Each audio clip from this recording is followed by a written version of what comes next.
Hello' বন্ধুসকল, good evening সকলোকে। আৰু আজি মানে প্ৰেক্টিছৰ মাজতে আজি সৰু এটা এণ্টাৰটেইনমেণ্ট হ'ব।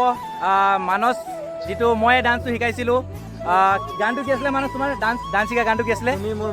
তুমি মোৰ মই তোমাৰ। চ' আজি এনে নৰ্মেলি সৰু এটা ব্লগ দিম, মানে প্ৰেক্টিছৰ পাছতে এটা এনজয়মেণ্টৰ কাৰণে ডান্স কৰিব। ডান্সটো চাওক কেনেকৈ লাগে আপোনালোকে। চ' যদি ভাল লাগে এটা কমেণ্ট কৰিব আৰু ভিডিঅ'টো শ্বেয়াৰ কৰি দিব, যাতে প্ৰেক্টিছৰ মাজতে এনেকৈ এণ্টাৰটেইনমেণ্ট হৈ থাকিব লাগে। চ' মই দেখাই আছোঁ আপোনালোকক মানসৰ ডান্স। চ' এনলগে চাই থাকক। চ' এতিয়া চাব পাৰে আপোনালোকে মানসৰ ডান্স চাবৰ বাবে সকলোৱে ৰেডি হৈ আছে। এয়া চাব পাৰে। চ' মিউজিকটো ষ্টাৰ্ট কৰা। মানস ৰেডি না? ডান্সটো কোনে শিকাইছিলে তোমাক? মই য়েছ মই ন? য়েছ মই অ'কে ৰেডি।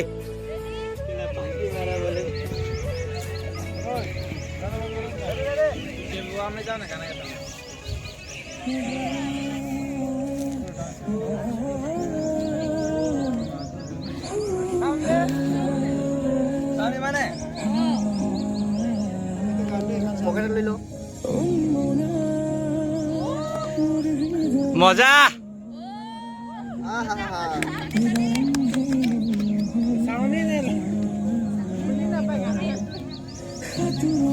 রাহুল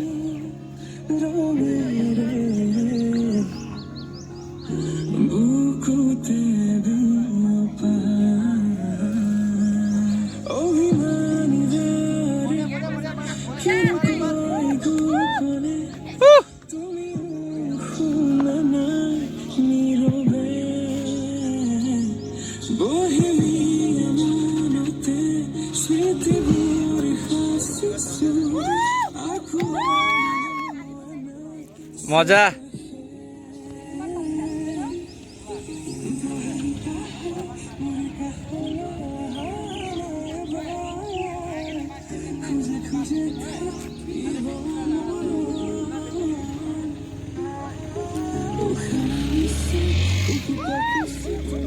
মজা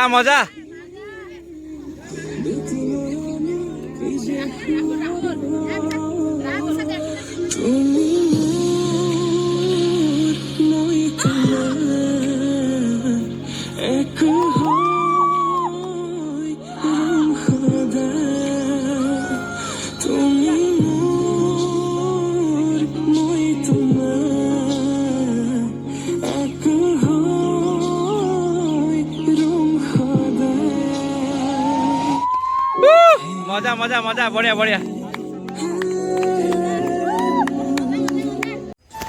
চ' বন্ধুসকল, ডান্সটো চাই কেনেকৈ লাগিলে মানসৰ সকলোৱে এটা কমেণ্ট কৰি জনাব। আৰু অডিয়েঞ্চক সুধো মানসৰ ডান্স কেনেকৈ লাগিলে। চ' তোমালোকে কোৱা মানসৰ ডান্সটো কেনেকৈ লাগিলে? বঢ়িয়া ন? চ' প্ৰেক্টিচ আৰু কষ্টৰ মাজত এণ্টাৰটেইনমেণ্ট আৰু ইনজয়মেণ্ট হৈ থাকিব লাগে, হয় নাই? তাগৰা ন? বঢ়িয়া ন? চ' ভিডিঅ'টো সকলোকে শ্বেয়াৰ কৰিব আৰু এটা কমেণ্ট কৰিব, যাতে মানসৰ ডান্সটো কেনেকৈ ভাল লাগে। চ' সকলোৱে প্ৰেক্টিচ কৰি থাকক, ইনজয়মেণ্ট কৰি থাকক আৰু নিজৰ সপোনৰ পিছত পলাই থাকক। লগতে ইনজয়মেণ্টটো, হেপিনেছটো লগত ৰাখক, যাতে আৰু হৈ গ'ল। ঠিক আছে, থেংক ইউ ছ' মাছ। লগ পাম নেক্সট ভিডিঅ'ত।